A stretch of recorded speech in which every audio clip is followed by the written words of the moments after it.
जय हिंद फ्रेंड, हिंदी और प्राइड में आप सभी का स्वागत है।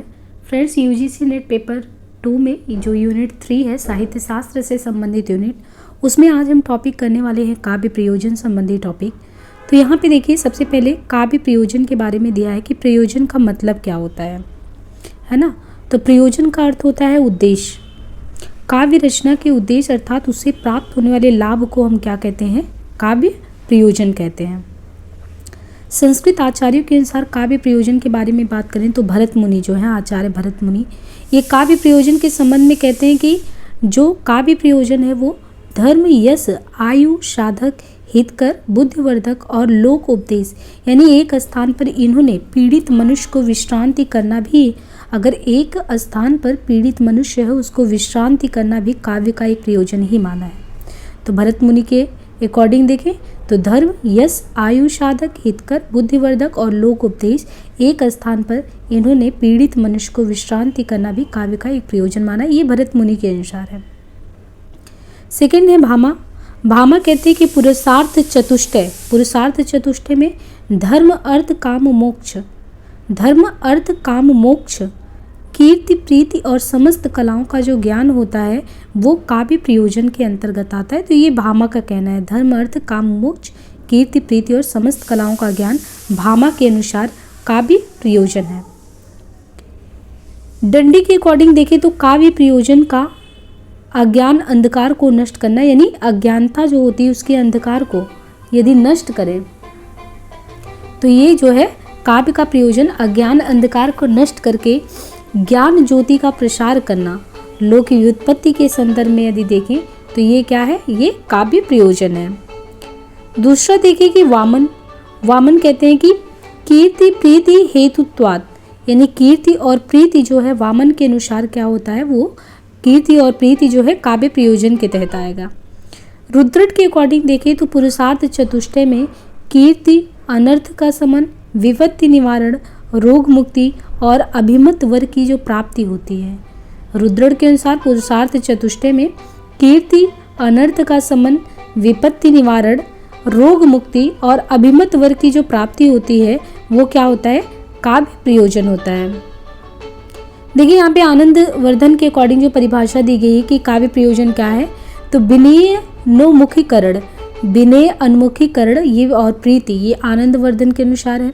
अभिनव गुप्त के अकॉर्डिंग देखें तो पुरुषार्थ चतुष्टय जया, सम्मति, उपदेश, आनंद प्राप्ति और यश जो है अभिनव गुप्त के अनुसार जो है पुरुषार्थ चतुष्टय है। कुंतक के अनुसार पुरुषार्थ चतुष्टय व्यवहार, ज्ञान व परम आह्लाद, अंतस चमत्कार जो है ये क्या है? काव्य का प्रयोजन है।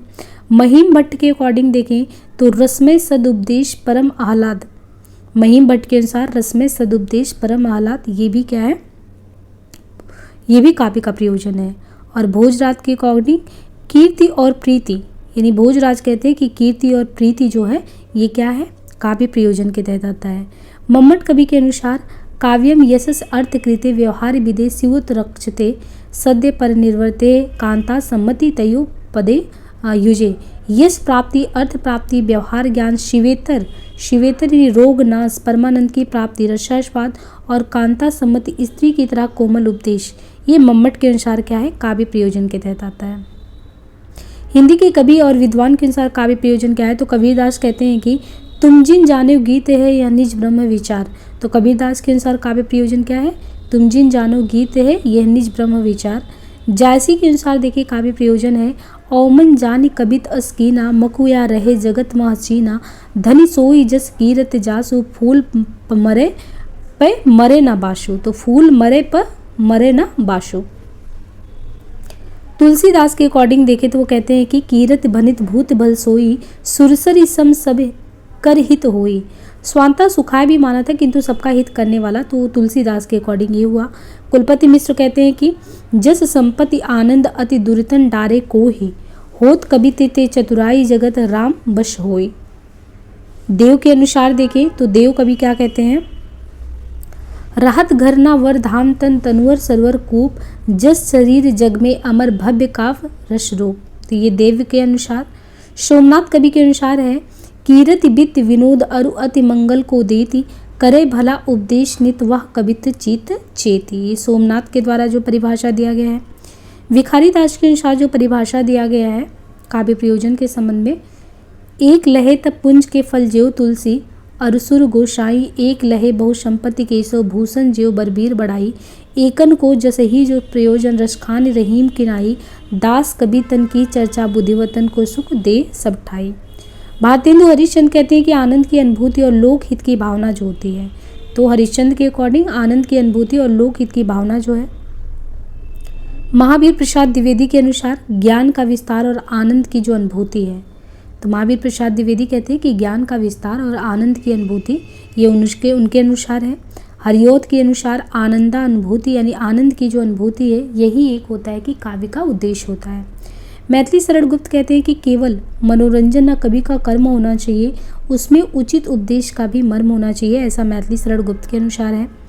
जिस कविता का काम लोकहित करना, सद्भाव से मन मनुज मात्र का भरना, पहले तो कांता सदृश हृदय का हरना, फिर प्रकट कर विमल ज्ञान का झरना, तो ये मैथिली शरण गुप्त के द्वारा है। ये कहते हैं कि अर्पित हो मेरा मनुज काय, बहुजन हिताय बहुजन सुखाय। रामचंद्र शुक्ल कहते हैं कि काव्य का अंतिम लक्ष्य जगत के मार्मिक पक्षों का प्रत्यक्षीकरण करके उनके साथ मनुष्य हृदय का सामंजस्य प्रतिस्थापन है, इस शुक्ल के अनुसार है। कविता का संबंध ब्रह्म की व्यक्त सत्ता से, चारों ओर फैले हुए गोचर जगत से है। जगत अव्यक्त की अभिव्यक्ति है और काव्य क्या है, इस अभिव्यक्ति की क्या है, अभिव्यक्ति है।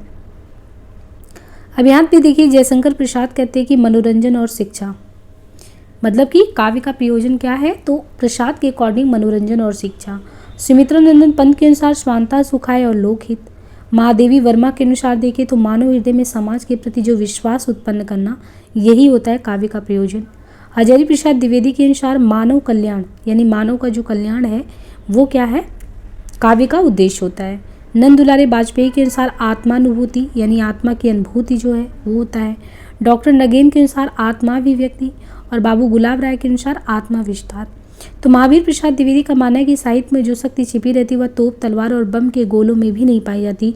यूरोप में हानिकारणी धार्मिक रूढ़ियों का उद्घाटन साहित्य ने ही किया है, जातीय स्वातंत्र्य के बीज उसी ने बोए हैं। द्विवेदी जी आगे लिखते हैं कि पोप की प्रभुता को किसने कम किया है, फ्रांस में प्रजा की सत्ता का उत्पादन और उन्नयन किसने किया है, पदाक्रांत इटली का मस्तक किसने ऊंचे उठाया है, साहित्य ने। तो यहाँ से साहित्य का उद्देश्य क्लियर होता है। मैथिली शरण गुप्त ने रीतिवादी विरोधी अभियान में हिस्सा लिया और जगन्नाथ प्रसाद भानु की पुस्तक काव्य प्रभाकर के मई 1912 अंक में आलोचना भी की है। पाश्चात्य काव्य प्रयोजन में देखें तो पाश्चात्य काव्य प्रयोजन में चिंतकों की 3 श्रेणियां हैं। एक तो है कि जो कला है वो कला के लिए Homer, Longinus, Schiller, Swinburne, Oscar Wilde और डॉक्टर ब्रेडले इसके समर्थक रहे हैं कि कला जो है ये पाश्चात्य काव्य शास्त्र के तहत काव्य प्रयोजन में कहते हैं कि कला के लिए। ये कौन कहता है, Homer, Longinus, Schiller, Swinburne, Oscar Wilde और डॉक्टर ब्रेडले इसके समर्थक रहे हैं। कला जीवन के लिए ये प्लेटो, रस्किन, टॉल्स्टॉय इत्यादि इसके समर्थक थे। इन्हें लोक मंगलवादी भी कहा जाता है। और जो समन्वयवादी है, कुछ ऐसे चिंतक भी रहे जो काव्य का प्रयोजन जीवन और आनंद दोनों को मानने के समर्थक थे। उसमें कौन आते हैं, अरस्तु, Horace, Dryden, Coleridge, Wordsworth, Matthew Arnold और आई.ए. रिचर्ड। तो समन्वयवादी के तहत कौन कौन आते हैं, जीवन और आनंद दोनों को मानने के समर्थक थे अरस्तु, Horace, Dryden, Coleridge, Wordsworth, Matthew Arnold और आई.ए. रिचर्ड, ये इसे मानने वाले चिंतक थे।